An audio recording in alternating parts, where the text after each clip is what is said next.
one of them did this. All I remember is that he just kind of waved his hand in front of his chest, and the next thing I know, this blue beam hit me and just literally opened me up like a fish, and burnt my fingers right off of me.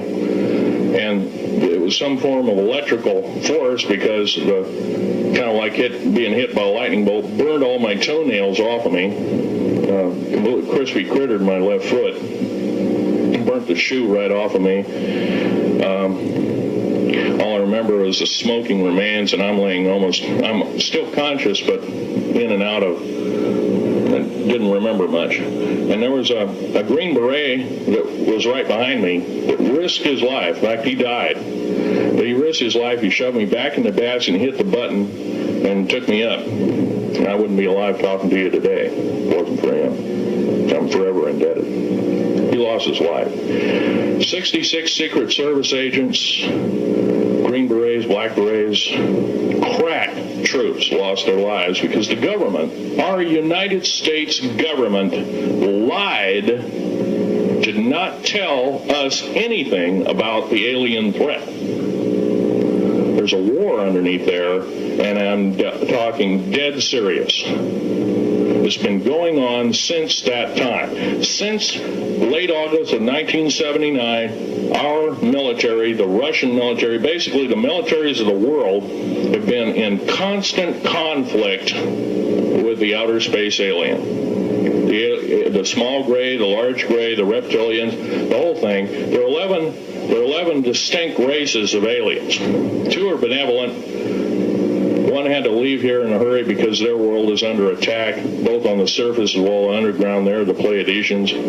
They're familiar. Maybe some of you are familiar with that. Would some of you raise your hands who've heard of Billy Meyer and some of the, very good, about half the group. Well, Billy Meyer is one of these lucky people that they figured, well, he's kind of a simple type, we'll show him everything. Well, these are the benevolent aliens, and they've been here helping us. In fact, I have a picture, let me reach for it here.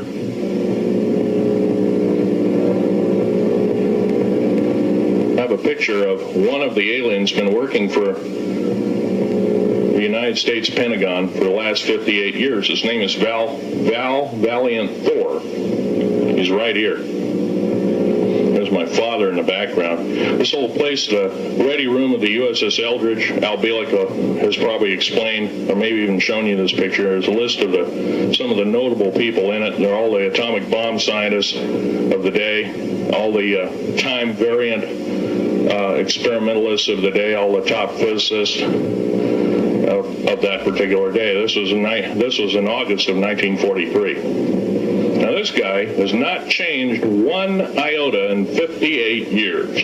Started work, he came here, crashed here, or whatever. Whether he's under duress or not, he started work for our U.S. Navy and military operations in 1937, either 37 or 38 is what I've been told. So it's for 58 years, this man's been employed, probably under duress. If you don't do as we say, we're just going to use you for alien bait or something. I don't know.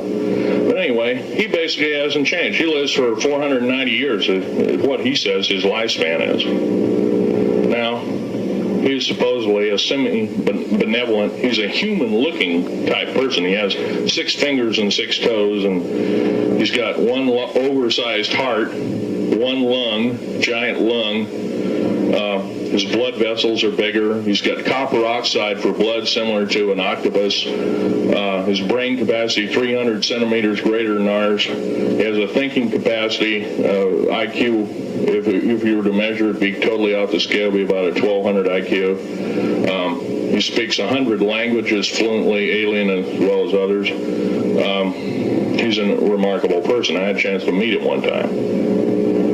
Now, by the way, he doesn't shake hands. He was kind of in a spacesuit because all aliens, regardless benevolent or otherwise, they're carrying germs and diseases and bacterium in and on them that are deadly to us. If I were making policy, I'd quarantine them all.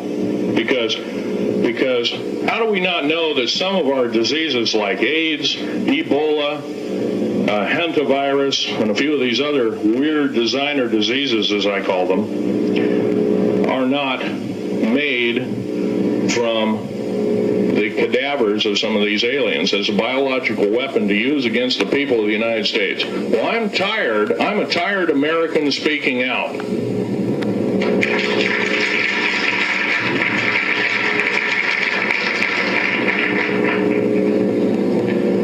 Now, what I'm telling you is kind of almost like a brain overload here.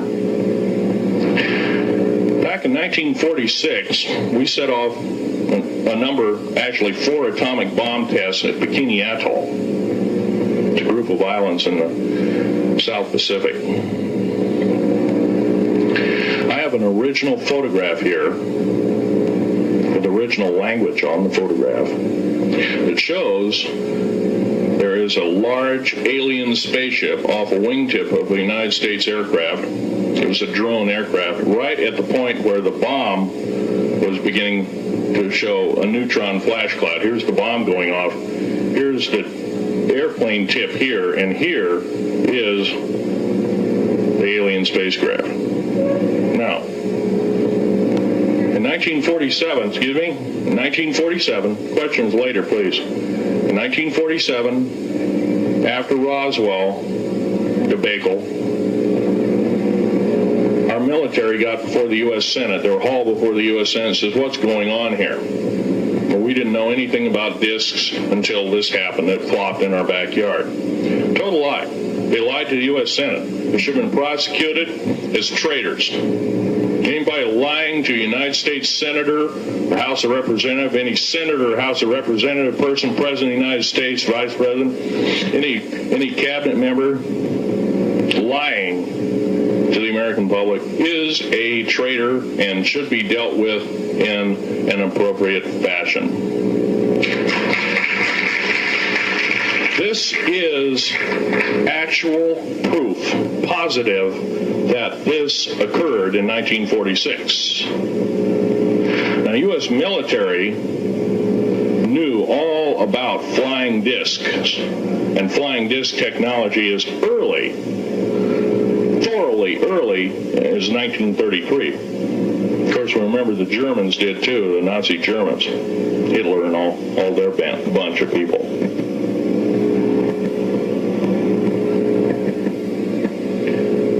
Now, it gets to the big question. If all this has been hidden from us, everybody says, well, where's the proof? I've got some of the proof laying on the table. But a lot of you probably are totally skeptical. They say, well, I could be anything.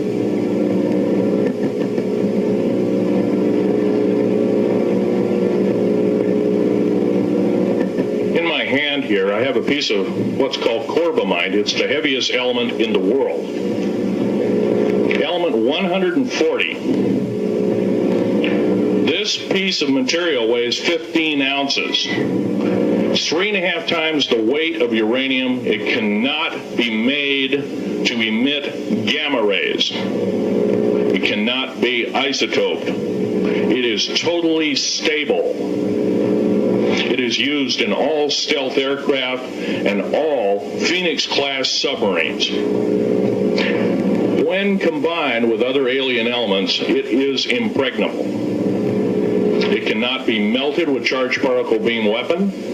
When properly combined in secretive compounds, it can withstand temperatures in excess of 10 million degrees Fahrenheit. It is grown by aliens who have given a good... The other side of the alien question is, some of these aliens have broken off from their mainstream and said, we're not getting a fair shake, and so this is what happens.